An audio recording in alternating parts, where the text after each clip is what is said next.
Quantas vezes nos últimos tempos você ouviu a palavra sustentabilidade? O conceito está ligado a questões sociais, econômicas, culturais e ambientais. Um empreendimento sustentável é justo, viável e ecologicamente correto. O princípio pode ser identificado em grandes ideias ou em pequenas ações. Aqui na Universidade de Passo Fundo, por exemplo, o trabalho de um ex-aluno e hoje professor tem essa preocupação. No projeto, os resíduos das dezenas de indústrias de pedras de Soledade se tornam matéria-prima para a produção de asfalto ecologicamente correto. O que antes era depositado na natureza ou ocupava espaço nos depósitos das empresas, hoje se transformou em material útil para a pavimentação de ruas e avenidas. Veja um pouco do resultado dessa pesquisa produzida dentro da UPF na reportagem de Jean Carlos Marmentini, da UPF TV. O piso é bem compactado e andar nele é como andar sobre o asfalto, porque é liso e uniforme. São 70 metros de pista e para fazer esses 70 metros foram utilizados 160 toneladas de resíduos. Aqui em Soledade, o que estava se tornando um problema ambiental agora vira solução. E olha só, os resíduos das indústrias de pedras, resíduo como esse que está aparecendo na imagem, vão se tornar pavimento urbano. E essa técnica é inédita na região norte do estado. E com um detalhe, esse resíduo ele vai fazer com que o pavimento seja mais barato do que o pavimento tradicional. A indústria de Soledade gera por mês de 30 a 50 toneladas de resíduos. O material é das pedras preciosas, que com a técnica da rolagem das pedras faz gerar um pó. São pequenas partículas que, colocadas com a cal e as ações do tempo, depois de um período de 30 dias, ficam assim, compactas, podendo receber veículos de passeio e caminhões de no máximo 10 toneladas. Que é a questão que não tem mais onde depositar esse pó. E é um problema assim de vários e vários anos, né? Que estavam se depositando e tu não tinha mais o que fazer, né? Então, qual é que foi a alternativa? Tu transformou um problema uma matéria-prima, ou seja, um problema que tinha um problema ambiental, um problema visual, um problema de espaço físico, tu vai poder transformar isso, então, numa solução através da pavimentação urbana. O Francisco é o responsável técnico pela pesquisa. Há 10 anos vem trabalhando no assunto. A construção desse tipo de pavimento, além da sustentabilidade ambiental, será a aplicabilidade funcional. O município de Soledade poderá utilizar o piso em locais que hoje enfrentam o problema do barro e da chuva.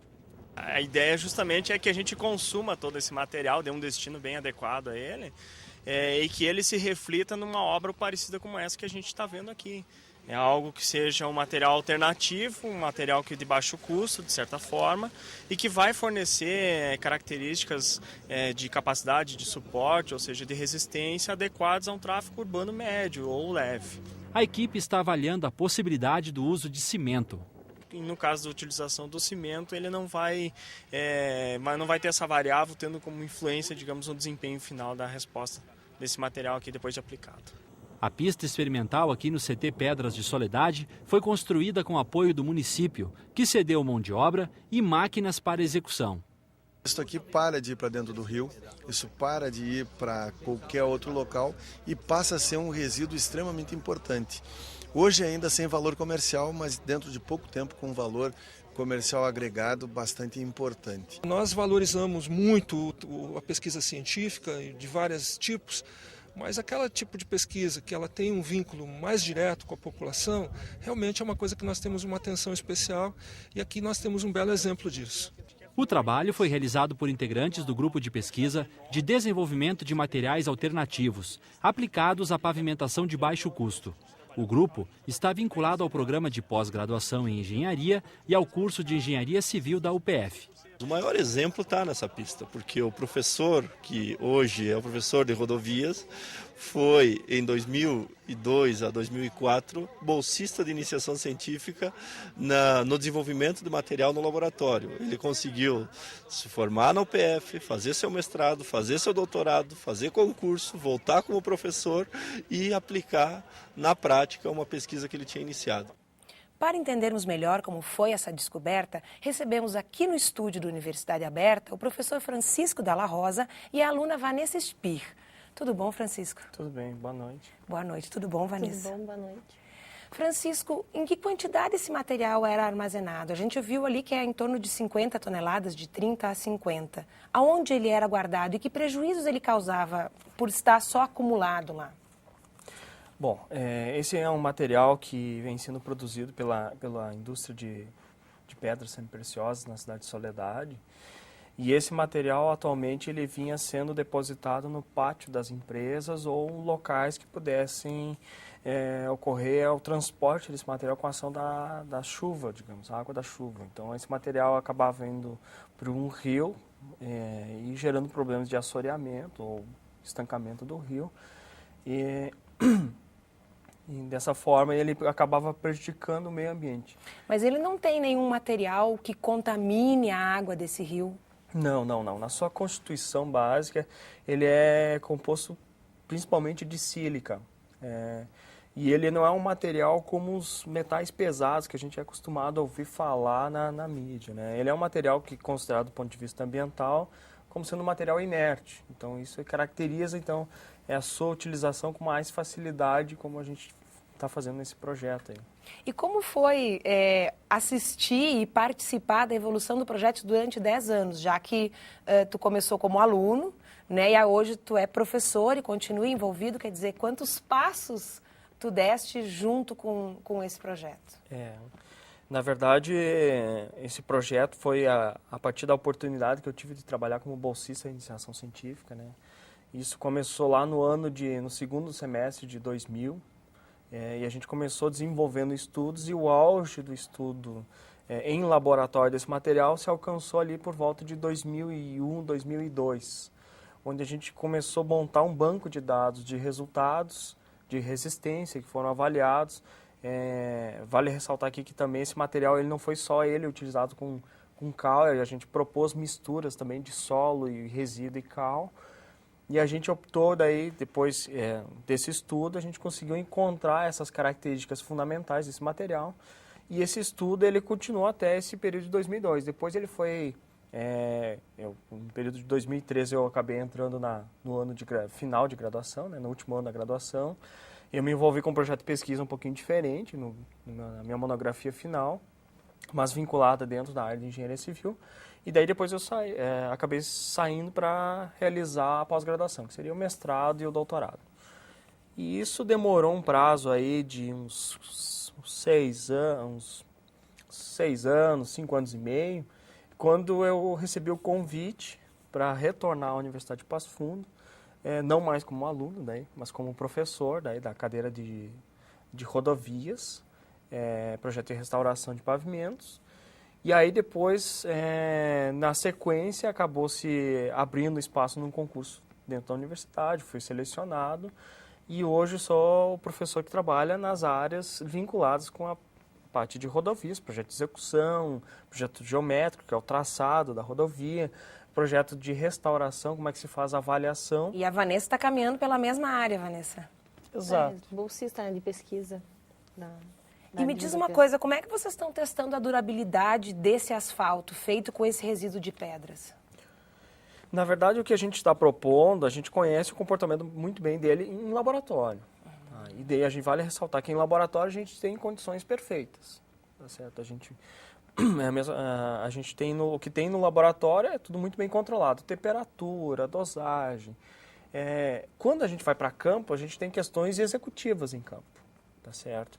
E a gente tem essa questão que a gente está amadurecendo nesse momento, inclusive com a parceria dos alunos agora, executando essa pista experimental que a gente acabou de ver na reportagem, e também pelo fato de a gente poder acompanhar isso em campo. Então, essa resposta em campo de como o material vai se apresentar ao longo do tempo é o que vai nos dar retorno, identificando qual a comparação entre laboratório e campo e saber qual que é a verdadeira grandeza de resistência desse material. Porque a pista lá no CT Pedras, ela é ao ar livre, né? E os veículos vão transitar por ela. Isso. A gente não tem uma resposta ainda de como é que vai ser o comportamento quando estiver os veículos trafegando em cima.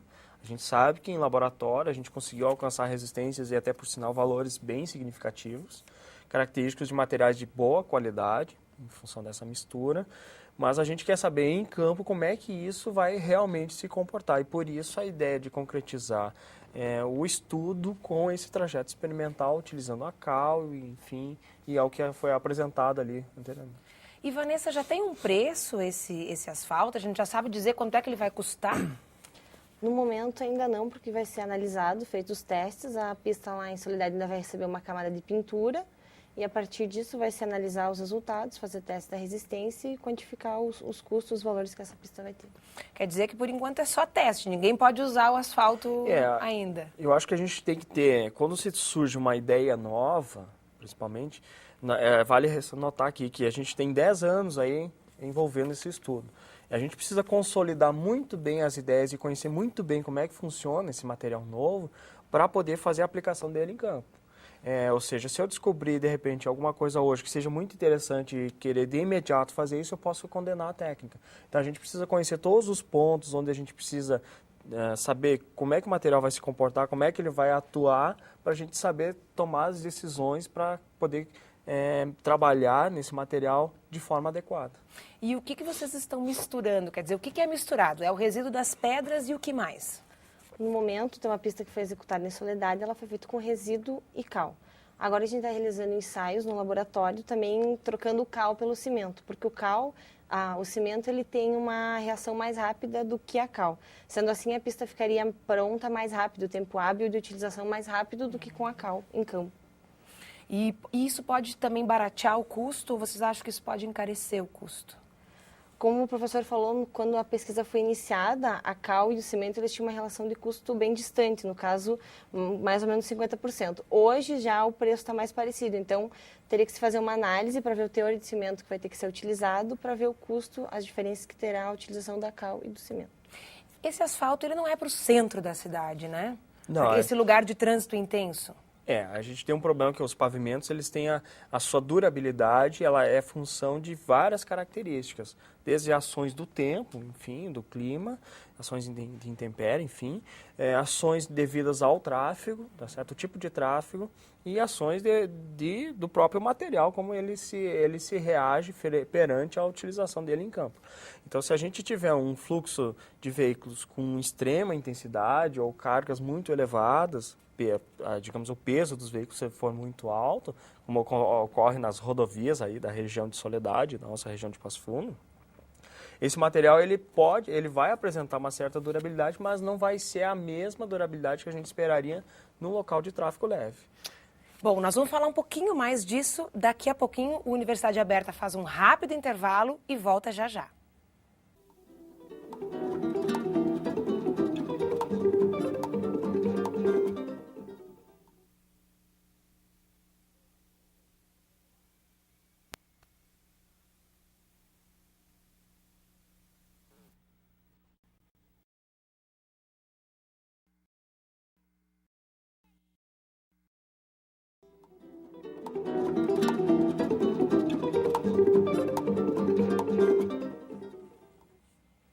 Os resíduos das indústrias de pedras de Soledade se tornaram uma matéria-prima para a produção de asfalto ecologicamente correto. O que antes era depositado na natureza se transformou em material útil para a pavimentação de ruas e avenidas. Esse é o tema da Universidade Aberta de hoje. O professor Francisco Dalla Rosa e o aluno Leonardo dos Santos vieram até o nosso programa falar mais sobre o assunto. Professor Francisco, de que tipo de pedra para fazer esse trabalho? Bom, esse resíduo aí da rolagem de pedras semipreciosas, ele é constituído de pedras do tipo ágatas, outros tipos de gemas que vêm no processo de rolagem liberar um material que ele não é utilizado e que no caso é utilizado como a nossa matéria-prima. Assim. Existem vários tipos de pedras que são produzidas na região de Soledade e a gente tenta utilizar o material esse que é da rolagem como material alternativo. E, Leonardo, existe algum outro tipo de material que a gente pode usar para aplicar a mesma técnica? Existe sim. Aqui na região há muito RCD, resíduo de construção e demolição, que pode ser utilizado. Só que esse RCD ele não pode ter o gesso, que é contaminante, um material que não pode ser descartado na natureza, vale ressaltar. Então, cada região existe um resíduo diferente, pois tem regiões que usam mais o tijolo de concreto, a argila de cada tijolo pode ser diferente. Então, cada resíduo de construção, para ser usado no asfalto, tem que ser analisado em seus pormenores, para ver a resistência dele, para poder fazer dimensionamento para o uso. E já foi feito algum teste com materiais de construção também? Aqui na UPF, sim, a gente já tem alguns estudos que iniciaram-se nesse sentido, mas a aplicação dele não diretamente com pavimentação, e sim na área própria da construção civil, execução de microestacas ou de materiais de fundação, tá certo?